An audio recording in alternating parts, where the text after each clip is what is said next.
योऽन्तः प्रविश्य मम वाचमिमां प्रसुप्तां सञ्जीवयत्यखिल शक्तिधर स्वधाम्ना अन्यांश्च हस्तचरण श्रवणत्वगादीन् प्राणन्नमो भगवते पुरुषाय तुभ्यम्।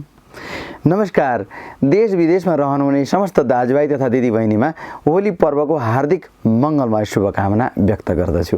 म लक्ष्मीप्रसाद बराल ज्योतिषाचार्य र नेपाल संस्कृत विश्वविद्यालयको उपप्राध्यापक। आज म हजुरहरू सामु हामीले मनाउँदै आएको रमाइलो पर्व होलीको महिमा अथवा महत्त्वका सन्दर्भमा छोटो परिचर्चा गर्नेछु र अन्त्यमा सामाजिक सञ्जालहरूमा फैलाइएको ग्रहण सम्बन्धी भ्रमबारे पनि स्पष्ट पार्नेछु।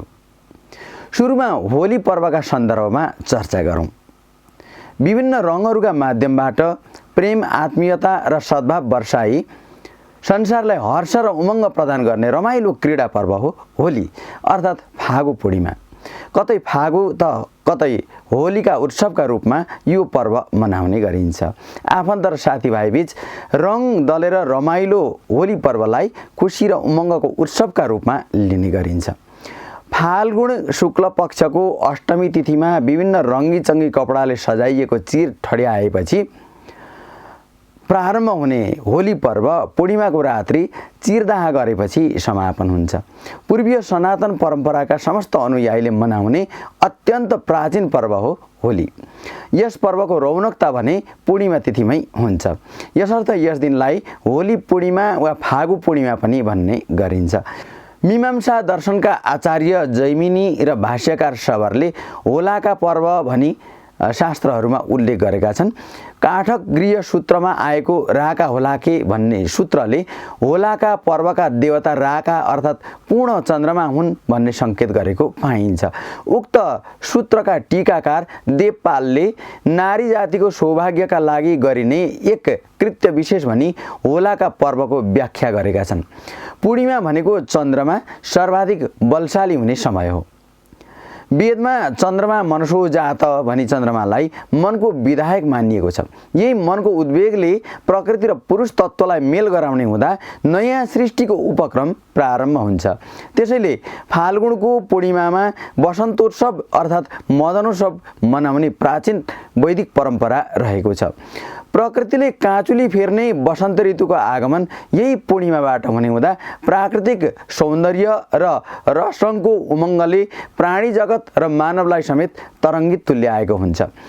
महाशिवरात्रि र वासन्तिक नवरात्रिको मध्यवर्ती समय रहेको हुनाले होलीको मौसम प्रकृति र पुरुष तत्त्व सन्निकर्षण हुने समय पनि रहेको छ।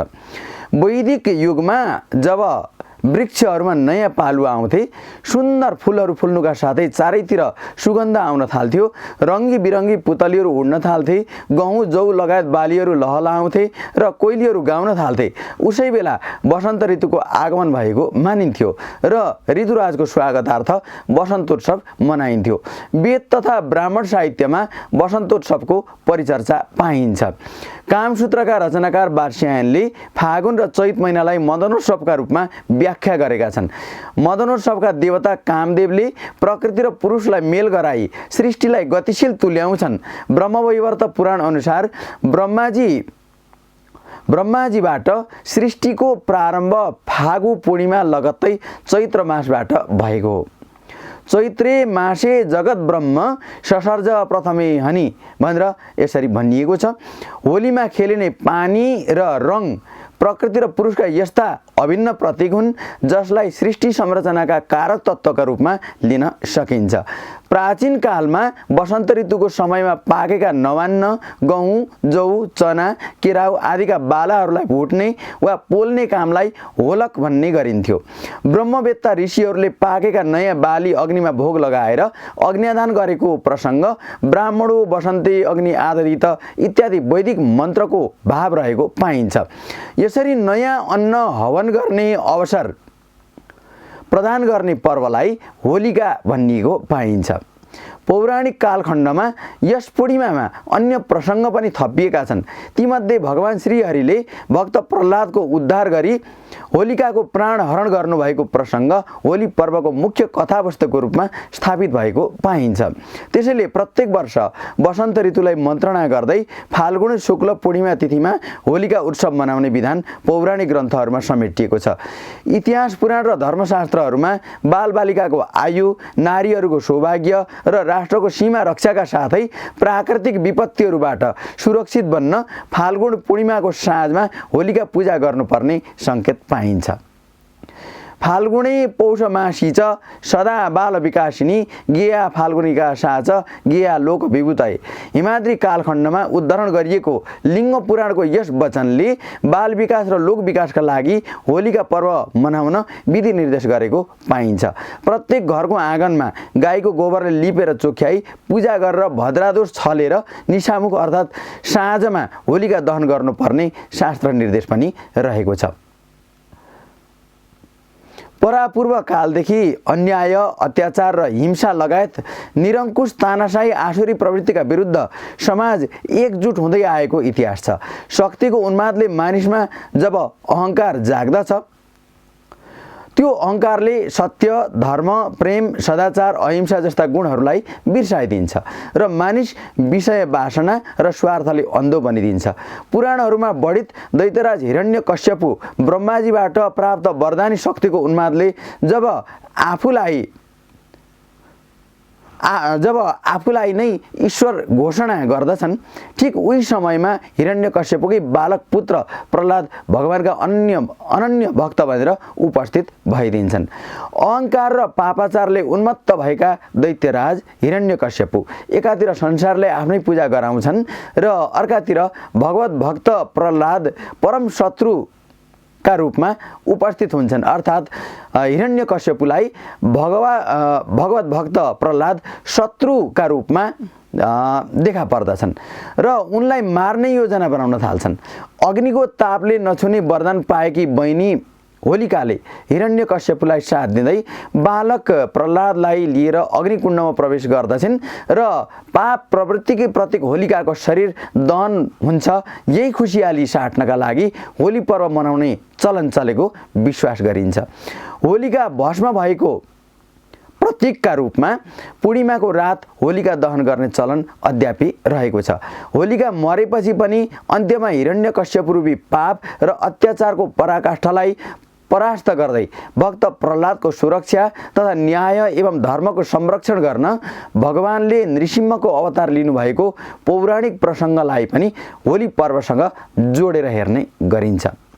यसबाहेक द्वापर युगमा कंसको अत्याचारलाई साथ दिई समस्त दुधे बालकहरूलाई नाश गर्दै हिँड्ने पुतनाको प्राण भगवान श्रीकृष्णले हरण गर्नुभएको प्रसङ्ग पनि अर्को प्रसङ्ग रहेको छ र होली पर्वको रङ्गीन उत्सवसँग यस प्रसङ्गलाई पनि जोड्ने गरिन्छ। कंसको आज्ञा अनुसार भगवान श्रीकृष्णलाई मार्ने उद्देश्यले विषयुक्त दूध चुसाउन लाग्दा भगवानले उल्टै पुतनाको प्राण हरण गर्नुभयो। त्यसपछि विशालकाय राक्षसीको शवलाई जलाएर ब्रजवासीहरूले एक आपसमा रङ तथा अबिर दलेर खुसियाली मनाए। यसरी राक्षसीको अन्त्य भएर ठुलो सङ्कट टरेको सम्झना स्वरूप भगवान श्रीकृष्णलाई झुलनमा राखेर हल्लाउने र हरेक वर्ष चिरदाह गरी होली खेल्ने परम्परा बसेको मानिन्छ। भगवान श्रीकृष्णका पवित्र चिरहरणका लीलाहरूलाई पनि यस पर्वको रोमाञ्चकारी पक्षसँग गाँसेर हेर्ने गरिन्छ। यमुना नदीमा निर्वस्त्र नुहाउन गएका गोपिनीहरूका वस्त्रहरू श्रीकृष्णले कदमका रुखमा झुन्ड्याइदिनु भएको प्रसङ्गलाई होलीको चिर गाड्ने परम्परासँग जोडेर हेर्ने गरिन्छ। बसन्तपुरमा ठडियाउने चिरका ध्वजाहरू गोपिनीका रङ्गी बिरङ्गी वस्त्रका प्रतीक हुन् भन्ने मान्यता अद्यापि रहेको छ। फागुको रङ अबिरमा निहित हुन्छ। नरम गालामा रातो अबिर दल्नु फागुको मुख्य क्रीडा हो। भगवान श्रीकृष्णले राधाजीको गोरो गालामा जब रातो अबिर दलेर उत्सव मनाउन सुरु गर्नुभयो, त्यसपछि होली पर्व अर्थात् फागु पर्व मनाउन थालियो भन्ने प्रसङ्ग पनि यो पौराणिक प्रसङ्ग रहेको छ र यसलाई इतिहाससँग जोडेर हेर्ने गरिन्छ। अर्को प्रसङ्ग, दक्ष कन्या सतीदेवीले यज्ञकुण्डमा हाम फाली देहत्याग गरेपछि विक्षिप्त बनेका शिवजीलाई कामदेवले कामबाण प्रहार गरी संसारप्रति सम्मोहित बनाउने प्रयास गरेका थिए। तर यस कार्यले शिवजीको तृतीय नेत्र खोल्न गयो र त्यसबाट निस्किएको क्रोधाग्निमा परि कामदेव स्वयं भस्म भए। कामदेवकी पत्नी रतिले विलाप गर्न लागिन् र रतिको विलाप तथा देवताहरूको वन्दनाले प्रभावित भएर अर्थात् प्रसन्न भएर जब भगवान शिवले कामदेवलाई जीवित हुने वरदान दिनुभयो अनि देवताहरूले रङको वर्षा गरी खुसियाली मनाएको प्रसङ्ग पनि होली पर्वसँग जोडिएको छ।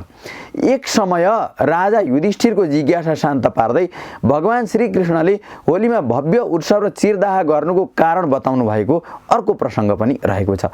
यो प्रसङ्ग हेमाद्री भविष्योत्तर खण्डको हो। प्रसङ्ग अनुसार सत्ययुगमा रघु नाम भएका धर्मात्मा विद्वान गुणी र प्रजाका प्रिय राजा थिए। एक दिन उनका प्रजाजनले ढुण्डा नाम भएकी एक राक्षसीले आफ्ना बालिकालाई सताएको गुनासो गरे। ढुण्डाको आतङ्कबाट व्याकुल भएका प्रजाजनलाई सुरक्षा दिन राक्षसीको संहार गर्नुपर्ने थियो।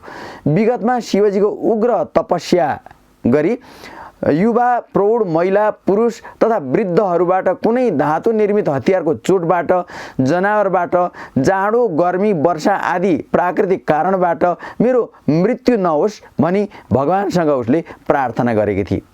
ढुण्डाले वरदान माग्दा बालबालिका भन्न छुटाएकी हुँदा उसलाई बालबालिकाको भन्ने डर हुन्थ्यो र बालबालिकालाई छेउमा आउन नदिन तर्साउने गर्दथे। यो रहस्य राजालाई पुरोहितले बताए। उनले फाल्गुन पूर्णिमामा शीतकाल र वसन्तको सन्धिकालमा भव्य बाल महोत्सव गर्न लगाए। राजाले पनि नगरका सबै बालबालिका भेला गराई अनेक बाल क्रीडा गर्न लगाए। पूर्णिमाको रातमा पुराना कपडा पात पतिङ्गर र दाउरा भेला पारी बालबालिकाले धुनी जगाए, होहल्ला र नाचगान गरे। उनीहरूको कोलाहल र अगुल्टो प्रहारले ढुण्डाको मृत्यु भयो। यसरी ढुण्डा मरेपछि प्रत्येक फाल्गुन पूर्णिमामा बालक्रीडा र चिरदाह गर्ने रीति बसेको हो भन्ने आख्यान पनि रहेको छ। समग्रमा असत्यमाथि सत्यको, अधर्ममाथि धर्मको, अन्यायमाथि न्यायको र दुराचारमाथि सदाचारको विजय भएको खुसियालीमा होली पर्व मनाउने गरिन्छ। ईश्वरीय चरित्रहरू समेटिएको पवित्र दिन भएकाले यस पर्वमा व्रत बस्ने गरिन्छ र साथै भगवानका विभिन्न गाथाहरूलाई लोकलयमा गाउने परम्परा पनि होलीको अर्को पाटो रहेको छ। यस पर्वमा होरी, होली, होरिया, फगुवा, ख्याली, टप्पा, वसन्त राग आदि नामले विभिन्न जात जातिका लोकगाथाहरू गाउने र नाच्ने गरिन्छ। मान्यजनका हातबाट अबिर तथा रङ लगाई आशीर्वाद लिने र मान्यजनलाई श्रद्धाभाव व्यक्त गर्ने अवसर पनि होली पर्वले प्रदान गर्दछ। लोक कल्याणका लागि सबैमा समानताका भावना जागृत गराउनुका साथै रङको विलासद्वारा सबैमा परमात्माको स्वरूप देख्ने संस्कार बाल मस्तिष्कमा धारणा गराउनु पनि होली पर्व मनाउनुको उद्देश्य रहेको देखिन्छ। सबै खाले रिस राग परित्याग गरी प्रेमभाव र आत्मीयता कायम राख्ने पर्वका रूपमा होलीलाई लिने गरिन्छ। विशेष गरी नेपाल र भारतमा होली राष्ट्रिय पर्वका रूपमा मनाइन्छ। नेपालका पहाडी क्षेत्रमा पूर्णिमाकै दिन होली खेल्ने परम्परा रहेको छ भने जनकपुर लगायत तराईका अधिकांश क्षेत्रमा पूर्णिमामा मिथिलाको परिक्रमा पुरा भएपछि मात्र होली खेल्ने गरिन्छ। यस्तै भारतका विभिन्न क्षेत्रमा पूर्णिमाको राति चिरदाह गरेपछि मात्र होली खेल्ने परम्परा छ। सांस्कृतिक घुलमिलका कारण अन्य मुलुकमा पनि यो पर्व श्रद्धापूर्वक मनाउन थालेको पाइन्छ। वास्तवमा यस पर्वले वसुधैव कुटुम्बकमको भावना जागृत गराएको छ। हर्षोल्लासपूर्वक मनाइने होलीमा लड्डु, मालपुवा लगायत मिष्ठान्नहरू बनाएर खाने अनि बाँड्ने चलन रहेको छ। अब यो होलीको प्रसङ्ग मैले यतिमै बिट मारेँ।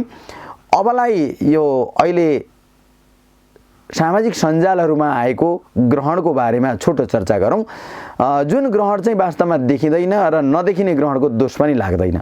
2080 साल फागुन 11 गते तदनुसार 24 मार्च 2024 को रात्रिकालमा अमेरिकी महाद्वीप र प्रशान्त महासागरको आकाशमा देखिने चन्द्रमा पृथ्वीको विरल छायाभित्र प्रवेश गर्नेछन् र त्यो समय सघन छायामा प्रवेश गर्ने भएदेखि ग्रहण हुन्थ्यो। तर विरल छायामा प्रवेश गर्ने हुँदाखेरि त्यो समयमा चन्द्रबिम्ब छेकिएको देखिँदैन, चन्द्रमाको पुरै बिम्ब देखिन्छ। यसो हुँदाखेरि शास्त्रहरूमा यो घटनालाई, यो परिघटनालाई ग्रहणको मान्यता नदिने परम्परा रहेको छ र हजुरहरूले सुनेको भरमा भ्रममा नपर्नुहोला। समस्त धार्मिक व्यक्तित्वहरूलाई म यही अनुरोध गर्दछु। वैज्ञानिकहरूले व्याख्या गरेको पेनम्ब्रल इक्लिप्समा चन्द्रबिम्ब हराउँदैन, पूर्ण चन्द्रमा पूर्ण स्वरूपमा देखिएको हुन्छ। यो पेनम्ब्राभित्र चन्द्रमा प्रवेश गरेको हो, अम्राभित्र होइन। अम्रा अर्थात् सघन छाया। जब सघन छायाभित्र चन्द्रबिम्ब प्रवेश गरेको देखिन्छ त्यो समयमा मात्र चन्द्रमाको बिम्ब छेकिएको देखिन्छ, चन्द्रमा खोडी हुँदै जान्छ। र यदि खण्डग्रास चन्द्रग्रहण रहेछ भनेदेखि आधा अथवा आंशिक रूपमा खोडै हुन्छ र खग्रास चन्द्रमा रहेछ भनेदेखि चन्द्रमाको पूर्ण बिम्ब यो पृथ्वीको सघन छायाभित्र प्रवेश गर्दछ र त्यस पछाडि यहाँबाट ग्रहण देखिन्छ। तर शास्त्रले खग्रास अनि खण्डग्रास ग्रहणलाई मात्र मान्यता दिएको छ, यस्तो पेनम्ब्रल इक्लिप्सलाई मान्यता दिएको छैन। त्यसर्थ संसारको कुनै पनि भागमा ग्रहण दोष लाग्दैन र हम फैलाए जस्तो ग्रहण फल पनि प्राप्त हुँदैन। हजुर, मैले यो छोटो जानकारी यहाँहरूका लागि प्रस्तुत गरेँ। यस च्यानलमा राखिने यस्तै ज्ञानवर्धक सूचना, शास्त्रीय तथ्य र विविध जानकारी तत्काल थाहा पाउन यस युट्युब च्यानललाई सब्स्क्राइब गरी स्क्रिनमा रहेको घन्टी आइकन दबाउनु होला। यो भिडियो आफन्त, साथीभाइ र शुभचिन्तकसम्म पुर्याउन लाइक तथा सेयर गर्नुहोला र कमेन्ट बक्समा गई आफ्ना अमूल्य सुझाव पनि हामीलाई प्रदान गर्नुहोला। धन्यवाद। नमस्कार।